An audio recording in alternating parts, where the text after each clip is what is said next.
Hello दोस्तों, मैं हूं कमल कौशिक और आप सभी देख रहे हैं द ऑलमोस्ट क्रिएटिव। तो दोस्तों, आज हम आपको लेकर आए हैं भारत की सबसे धार्मिक और पवित्र स्थली, जिसको भारत की सबसे बड़ी रणभूमि भी माना गया है। मैं आपको लेकर आया हूं कुरुक्षेत्र। कुरुक्षेत्र वो ऐसी जगह है जहां पर पांडवों और कौरवों के बीच जो युद्ध हुआ था, जिसमें पूरे विश्व की सभी भारतीयों ने हिस्सा लिया था, तो वो यही पावन धरा है। तो आज मैं आपको सारा कुरुक्षेत्र के दर्शन कराने वाला हूं और यहाँ पर क्या क्या चीजें हैं दर्शन करने के लिए और घूमने के लिए, वो सारी मैं आपको इसी एक वीडियो में बताने वाला हूँ। यहाँ पर श्री कृष्ण ने गीता का उपदेश दिया था, वो भी जगह मैं आज आपको दिखाने वाला हूँ। तो ये जो एक ही वीडियो है, इसी वीडियो के अंदर मैं आपको सारा कुरुक्षेत्र अच्छे से दिखाने वाला हूँ। किस तरीके से आप यहाँ पर पहुंचने वाले हो, पहुंचने का क्या साधन होने वाला है, रहने की क्या व्यवस्था है और किस किस चीज के माध्यम से आप यहाँ पर सारे में घूम सकते हो और खाने पीने की क्या व्यवस्था होने वाली है, वो सब मैं आपको इसमें बताने वाला हूँ। तो वीडियो में लास्ट तक बने रहें। और जो लोग मेरे चैनल पे नए हैं, कृपया करके चैनल को सब्सक्राइब कीजिए, बेल आइकन का बटन प्रेस कीजिए और ज़्यादा से ज़्यादा शेयर कीजिए और कमेंट में जय श्री कृष्ण भी लिखना ना भूलें।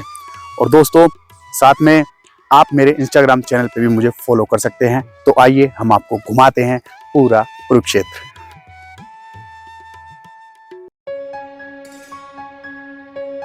यहाँ पर गीता का उपदेश श्री कृष्ण ने अर्जुन को दिया था।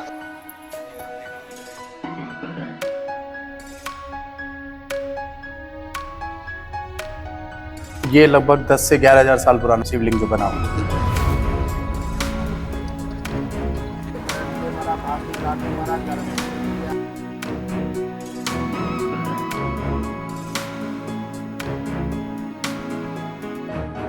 जहाँ पर हमें घर के दूध की चाय मिलती है और गर्मा गर्म यहाँ पर समोसे मिलते हैं, तो आप यहाँ पर आके नाश्ता कर सकते हैं।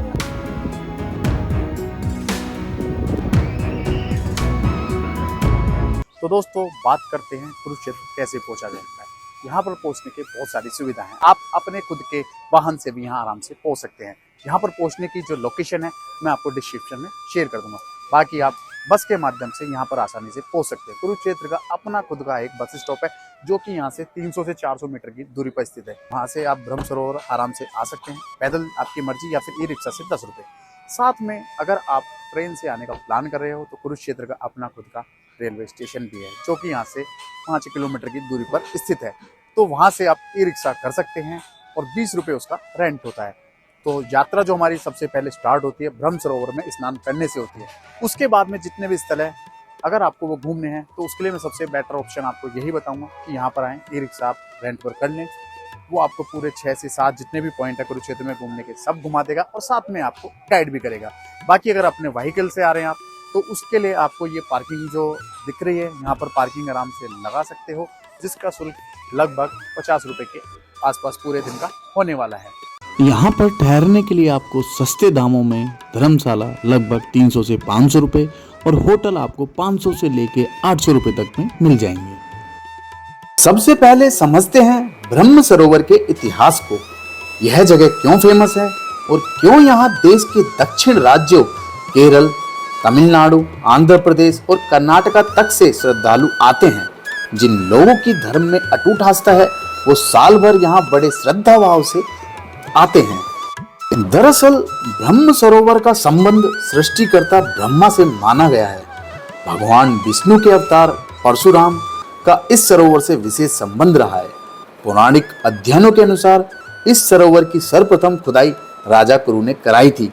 इन्हीं के नाम पर इस स्थान का नाम कुरुक्षेत्र पड़ा था। अभी मैं आपको कुरुक्षेत्र की पवन धरा में जो एक सरोवर बना हुआ है, पीछे जो मेरे देख रहे हो, इसको ब्रह्म सरोवर कहते हैं। यह जो सरोवर है, ये महाभारत काल से पहले का सरोवर है।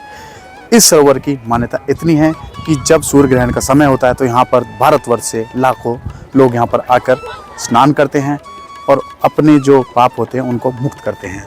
बताया जाता है जो इंसान यहाँ पर सूर्य ग्रहण के समय यहाँ पर स्नान करता है तो उसको 13 अश्वमेध करने के बराबर पुण्य मिलता है। तो आप मेरे पीछे देख रहे हो कितना बड़ा विशाल रूप से दिख रहा है, ये बहुत बड़ा सरोवर है।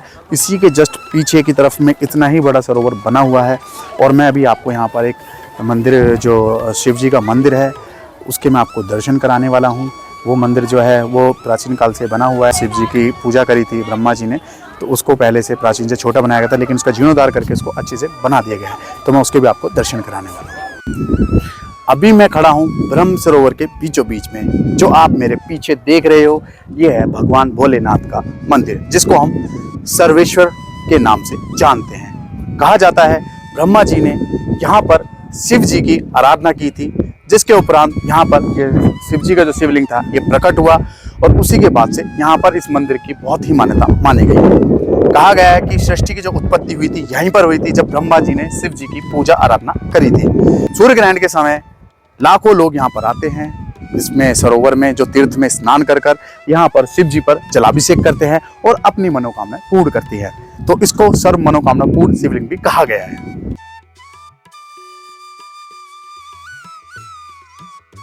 तो ये जो एरिया है, जो सरोवर है, ये लगभग काफ़ी किलोमीटर के एरिया में बसा हुआ है। तो इसी सरोवर के चारों तरफ जितने भी जो युद्ध में पांडव कौरव थे उन सब के यहीं पर ही शिविर बने हुए थे। अभी मैं आया हूँ जो ब्रह्म सरोवर है उसी के अंदर यहाँ पर बना है द्रौपदी कूप। द्रौपदी की प्रतिज्ञा थी कि उसने कहा था कि जब तक वो अपने केस दुशासन की खून से नहीं धोएगी तब तक वो अपने बाल नहीं धोएगी। जब उन्होंने अपने बाल खून से धोए थे उसके उपरांत उन्होंने यहाँ पर आकर इसी कुएं में अपने बाल पानी से धोए थे।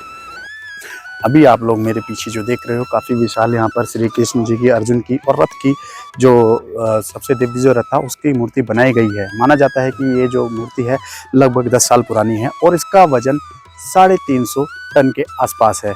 और बाकी अभी जब इस रथ के सामने एक पॉइंट है जहाँ पर मैं खड़ा होकर वीडियो बना रहा हूँ, आप आइए देखिए। ब्रह्म सरोवर के बीचों बीच में बना हुआ है वाला पॉइंट, आपको मैं दिखाता हूँ यहाँ से कितना प्यारा व्यू आ रहा है। आप यहाँ पर आकर अच्छे से अपनी वीडियो भी शूट कर सकते हैं, फोटो वगैरह खींचने के लिए बेस्ट स्पेस है। और आप एक बार दिखा दीजिए कैमरे में इसको पूरा कि कितना बड़ा सरोवर बना हुआ है। महाभारत युद्ध के दौरान जब बर्बरी का शीश चुलकाना में लिया गया था, तो जब महाभारत का युद्ध समाप्त हुआ था उसके बाद उनके शीश को यहाँ पर लाकर रखा गया और उसकी पूजा अर्चना की गई। कुछ आपदाओं के बाद में वो जो उनका शीश था वो धरती में चला गया। कलयुग के दौरान उनका जो शीश था वो खाटू श्याम जो जगह बताई जाती है राजस्थान में, वहाँ पर पाया गया था। तब से उनकी पूजा खाटू श्याम के नाम से खाटू जगह में होने लगी।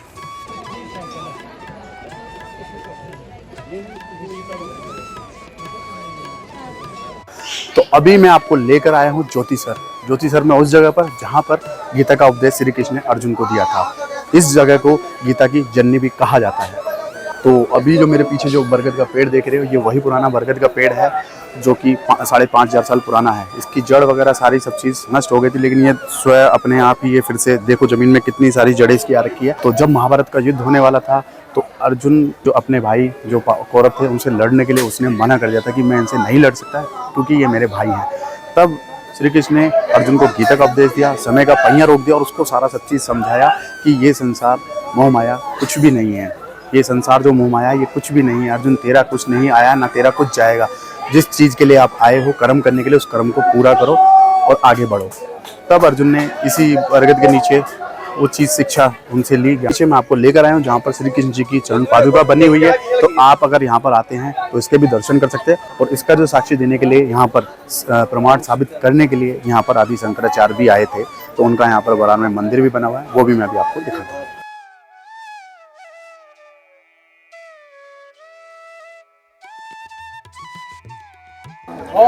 अभी यहाँ पर जो बरगद के पेड़ के दर्शन कराने के बाद भाई यहाँ पर मैं आपको सामने लेकर आता हूँ। ये जो यहाँ पर देख रहे हो यहाँ पर श्री कृष्ण जी सारथी बने हुए रथ में और इधर अर्जुन पीछे बैठे हुए हैं। तो यही वो स्थान है जिसमें दर्शाया गया है अर्जुन को श्री कृष्ण ने गीता का उपदेश दिया। तो यहाँ पर भी आगे आप अच्छे दर्शन कर सकते हैं। तो आइए दोस्तों मैं आप कराता हूँ श्री कृष्ण जी के विराट रूप के दर्शन। और जैसा कि मेरे पीछे आप देख रहे हो बहुत सारे लोग आए हुए हैं अदर स्टेट से। तो कितनी मान्यता है इस जगह की।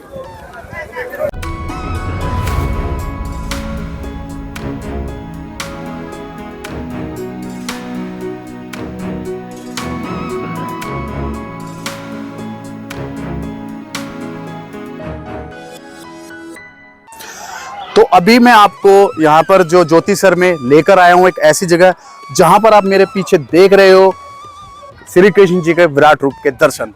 ये विराट रूप के दर्शन श्री कृष्ण जी ने अर्जुन को तब दिए थे जब वो रणभूमि में लड़ने से पहले उन्होंने मना किया था। तो एक बार अर्जुन ने उनसे बोला कि प्रभु मैं आपको देख तो पा रहा हूँ लेकिन जो आपका वास्तविक रूप है वो मैं नहीं देख पा रहा हूँ, मुझे समझ में नहीं आ रहा मैं क्या करूँ। तब श्री कृष्ण जी ने उनको दिव्य नेत्र प्रदान करे, क्योंकि इनको देखने के लिए दिव्य नेत्र ही चाहिए थे। तब श्री कृष्ण जी ने यहाँ पर अपना विराट रूप किया और जिसके बाद अर्जुन ने अपने शस्त्र वगैरह उठाए और युद्ध का आरंभ किया। मैं आपको बताना चाहूंगा कि ज्योति सर का मतलब क्या है। ज्योति का मतलब ज्ञान, सर का मतलब सरोवर। तो ये जो जगह है ये ज्ञान का सरोवर है। आप मेरे पीछे जो देख रहे हो ये ज्योति सर सरोवर है, जो कि श्री कृष्ण ने जब ज्ञान दिया था गीता का, तो इस जगह को गीता की जननी भी माना जाता है। तो तब उसके साक्षी के रूप में श्री कृष्ण ने यहाँ पर इस सरोवर का भी निर्माण किया था। तो बाकी यहाँ पर हजारों की संख्या में लोग आते हैं, श्रद्धालु यहाँ पर इसमें स्नान भी करते हैं और इसके दर्शन भी करते हैं। जैसा कि मैं आपको दिखा रहा हूँ, इधर मेरी तरफ में जो आप देख रहे हो ये काफ़ी बड़े म्यूजियम का निर्माण कार्य यहाँ पर चला हुआ है। इस म्यूजियम के अंदर जो भी महाभारत कालीन, जो भी पुरातत्व विभाग से जो भी चीज़ें मिलेंगी उन सबको इसमें संयोजन कर रखा जाएगा, ताकि जो भी लोग आए उन चीज़ों को देखें जो हमारी भारत की धरोहर है। और साथ में पीछे के एरिया में आप देख रहे हो उधर, यहाँ पर एक संस्थान बनाया जा रहा है जहाँ पर गीता के उपदेश के बारे में ज्ञान मिलेगा। जो छात्र गीता का गहन अध्ययन करना चाहते हैं और जो बच्चे, छोटे बच्चे जिनको उनके परिवार वाले गीता के बारे में अच्छे से ज्ञान देना चाहते हैं, तो उसके लिए यहाँ पर बहुत अच्छी व्यवस्था की जा रही है।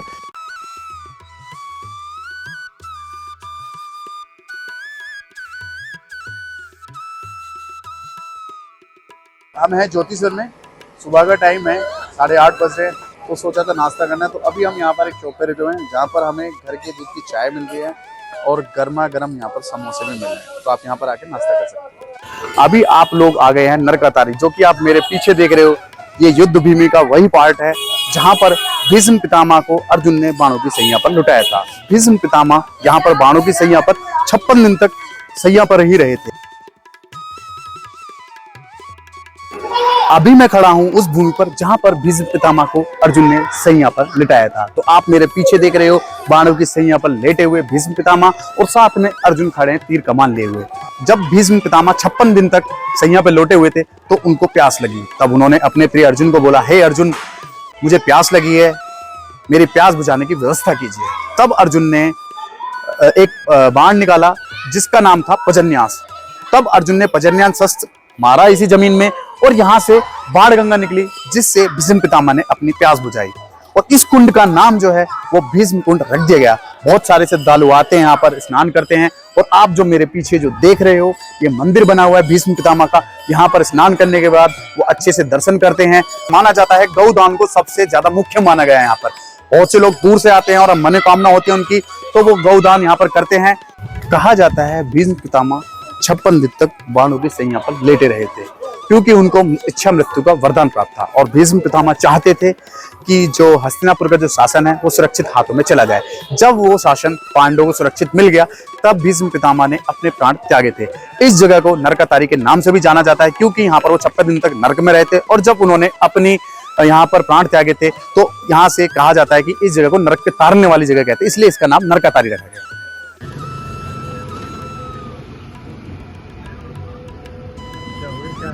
हमें यहाँ पर कालेश्वर मंदिर मिला है। बताया जाता है कि यहाँ पर रावण ने शिव जी को प्रसन्न किया था अपनी घोर तपस्या से, और शिव जी ने यहाँ पर स्वयं प्रकट होकर उनको वरदान दिया था। तो उससे भी कुछ जुड़ी हुई बातें हैं जिसके बारे में हम पंडित जी साथ में बैठे हमारे। क्या नाम है पंडित जी आपका? राजेश शुक्ला। राजेश्वर शुक्ला जी हैं, जो हमें यहाँ के इतिहास के बारे में सारी सब चीज बताने वाले हैं। तो पंडित जी थोड़ा सा बताएंगे कि इस मंदिर की क्या विशेषता है और क्या यहाँ पे मुख्य चीजें हैं इस मंदिर। हम लोग परम पुण्य तीर्थ क्षेत्र कुरुक्षेत्र में बैठे हैं। यहाँ पर इस स्थान का नाम है श्री महाकालेश्वर। कालेश्वर मंदिर के नाम से भगवान की ख्याति है। यहाँ पर रावण ने आकर के पूजा की है और रावण ने पूजा उपासना करते हुए भगवान से कहा कि आपकी और मेरे बीच में कोई दूसरा ना हो, कोई दूसरा व्यक्ति ना हो, कोई दूसरा देवता भी ना हो। मतलब तो अकेले उन्हीं को शिव जी को भक्त और भगवान के बीच में कोई दूसरा ना हो। तो उन्होंने कहा कि मेरे 5 गण हैं, नंदी, सुरवीर, भद्र, कार्तिक, कुबेर, कीर्तिमुख। इनमें से सबसे प्रिय जो मेरी सवारी भी है, जो मुझे यहाँ वहाँ यात्रा भी कराता है, वो है नंदी। वो समीप ही मेरे रहता है। फिर से रावण ने कहा कि भक्त और भगवान के बीच में मुझे कुछ नहीं चाहिए। भगवान शिव का परम प्रिय भक्त रावण थे। तो उन्होंने कहा कि ठीक है। नंदी से भगवान शिव ने कहा कि बेटा कुछ देर के लिए आप दूर हो जाएं, मैं इनके साथ वार्तालाप करना चाहता हूँ। तभी से यहाँ की उपासना में यहाँ का इतिहास है कि नंदी जी की स्थापना यहाँ पर नहीं होती। त्रेता से इस मंदिर का इतिहास है, पुराणों में वर्णन है कि त्रेता से भगवान शिव की यहाँ स्थापना हुई। तो ये लगभग 10 से 11,000 साल पुराना जो ये है, जो शिवलिंग जो बना हुआ है जी। तो दुनिया में जितने भी हमने मंदिर आज तक गए सब पे आपको नंदी सामने मिलते हैं, लेकिन यहाँ पर नंदी देव नहीं है, क्योंकि यहाँ पर रावण ने आकर के जो पूजा उन्होंने की थी मनोकामना। और रावण ने जो मनोकामना की अपने कल्याण के लिए। और एक चीज और बताते, मैंने ये भी सुना है कि यहीं पर रावण ने शिव जी से काल को बंदी बनाने का जो वरदान मिला था यहीं से प्राप्त हुआ। यही वो वाला जी।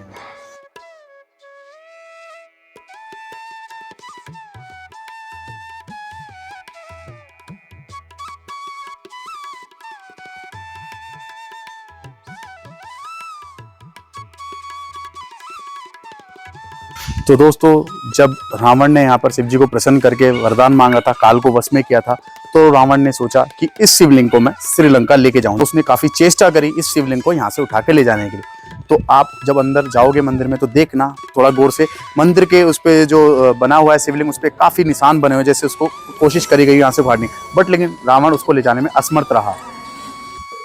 अभी मैं लेकर आया हूँ स्थाणु मंदिर के स्थाणु तीर्थ में। तो जैसा कि आप पीछे जो देख रहे हो तीर्थ, ये जो तालाब है इसकी बहुत ही ज्यादा मान्यता मानी गई है।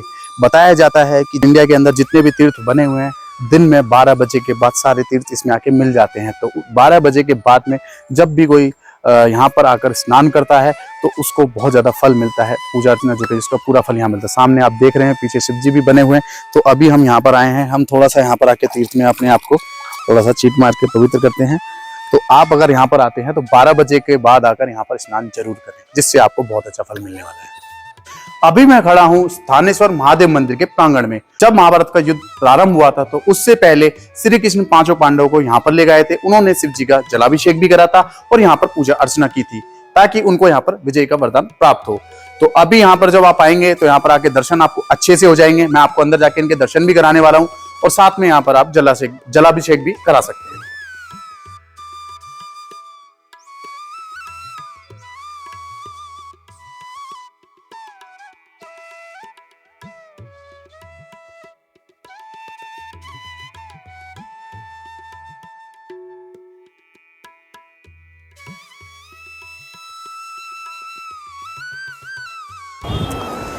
दोस्तों, अभी हम आ गए हैं कुरुक्षेत्र की पवन धरा में से एक जो भद्रकाली मंदिर है, जिसको हम श्री देवी कूप के नाम से भी जानते हैं।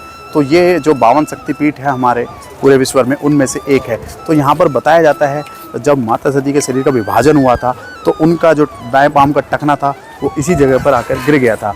तो उनके इतना वजन मतलब धरती माता भी सहन नहीं कर पाई, जिसकी वजह से उनका जो टखना पाताल लोक में चला गया था। तो आज हम अंदर आके आपको इस शक्तिपीठ के भी दर्शन कराने वाले। तो यहाँ पर दूर दराज से काफ़ी सारे लोग आते हैं, जितने भी आज तक राष्ट्रपति हुए हैं वो सब इस मंदिर में आते हैं और अपनी पूजा अर्चना भी करते हैं।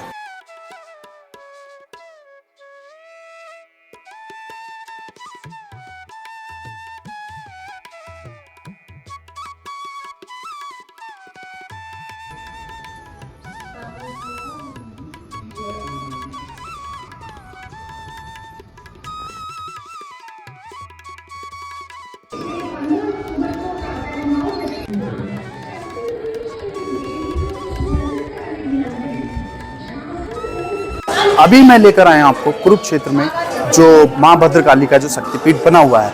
तो ये वही शक्तिपीठ है जहाँ पर पांडव युद्ध से पहले आए थे। माता की उन्होंने यहाँ पर पूजा अर्चना करी थी और उन्होंने माता से यहाँ पर वरदान मांगा था कि अगर हे माते, अगर हम युद्ध जीतते हैं महाभारत का तो हम आपको घोड़े दान करेंगे। तो आप जैसा कि देख रहे हो मेरे यहाँ पर पीछे जो घोड़ों की प्रतिमा बनाई गई है, तो ये उसी टाइम से प्रथा चली आई है कि यहाँ पर लोग अपनी मनोकामना में घोड़ों का दान भी देते हैं और कुछ लोग ये भी दान दिया करते हैं। तो और मैं बाकी बताना चाहता हूँ इस शक्तिपीठ के बारे में। जब माता सती का जब शरीर का विभाजन हुआ था तो उसके बाद में यहाँ पर माता का जो आप दिख रहे दाहिना पैर वो धरती के अंदर चला गया था, जिससे धरती में यहाँ पर कुआं बना हुआ है। तो अभी यहाँ पर जो प्रतिमा बनाई गई है आप ऊपर की तरफ देख रहे हो, ये माता सती का दाहिना पाँव है।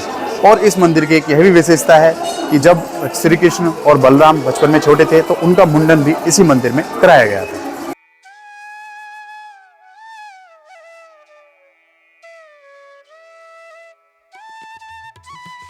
अभी मैं आपको लेकर आया हूँ सन्निध सरोवर, जिसको सूर्यकुंड के नाम से भी जानते हैं। यह जो सरोवर है, यह जो मंदिर आपने अभी मैंने दर्शन कराए थे आपको कालेश्वर, उसी काल से बना हुआ है ये सरोवर है। तो जब महाभारत में पांडवों ने अपने पितरों का जब पिंडदान करने के लिए यहाँ पर आए थे, पहले उन्होंने ब्रह्मकुंड में स्नान किया, उसके बाद में यहाँ पर आकर अपने अपने जो भी इनके पूर्वज थे उनके पिंडदान किए थे। तो वैसे भारतवर्ष से प्रत्येक वर्ष यहाँ पर काफ़ी सारे लोग आते हैं और जो आपका श्राद्ध का जो समय होता है उसमें इस सरोवर की बहुत ज़्यादा मान्यता है। लोग इस सरोवर में स्नान करके यहाँ पर पिंडदान भी किया करते हैं।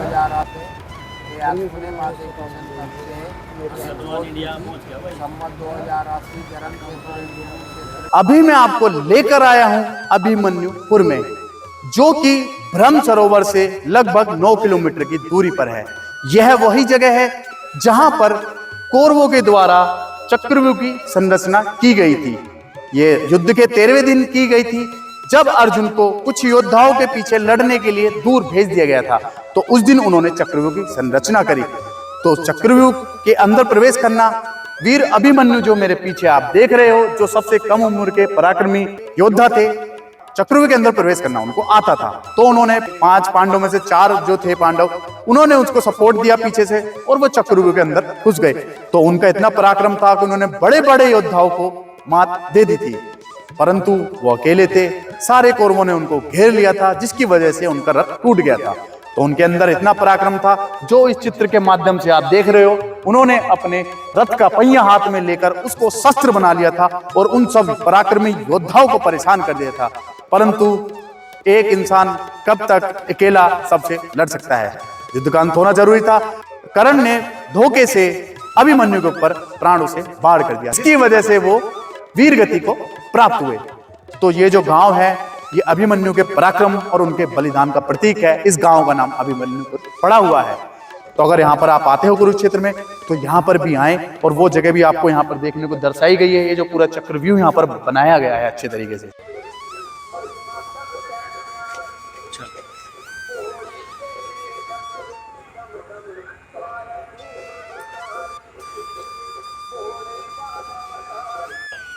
अभी मैं आपको लेकर आया हूं कर्णभेद खाई में, जहां पर अर्जुन ने कर्ण का वध किया था। जब अर्जुन और कर्ण दोनों यहां पर युद्ध करते करते आ गए थे, तो कर्ण का पहिया इसी खाई में फंस गया था। तब अर्जुन ने श्री कृष्ण के कहने पर कर्ण का वध किया था। तो फिलहाल मैं आपको पावन धरा कुरुक्षेत्र के दर्शन करा चुका हूँ, जहाँ पर जो भी दार्शनिक स्थल थे वो सब मैं आपको अच्छे से घुमा चुका हूँ। मैंने आपको कालेश्वर मंदिर के भी दर्शन करा चुका हूँ, जहाँ पर रावण ने काल को वश में किया था। साथ में मैंने आपको शक्तिपीठ भद्रकाली के भी दर्शन करा दिए हैं, और पूरा जो महाभारत में जो आपका गीता सार था, वो सारा सब के बारे में आपको डिटेल में बता चुका हूँ। और मेन मैं आपको ब्रह्म सरोवर जो है, इसके भी दर्शन करा चुका हूँ। इसके दर्शन मात्र से लोग पाप धुल जाते हैं। अगर आप यहाँ पर आते हो, स्नान करते हो, तो आपको यहाँ पर बहुत पुण्य मिलेगा।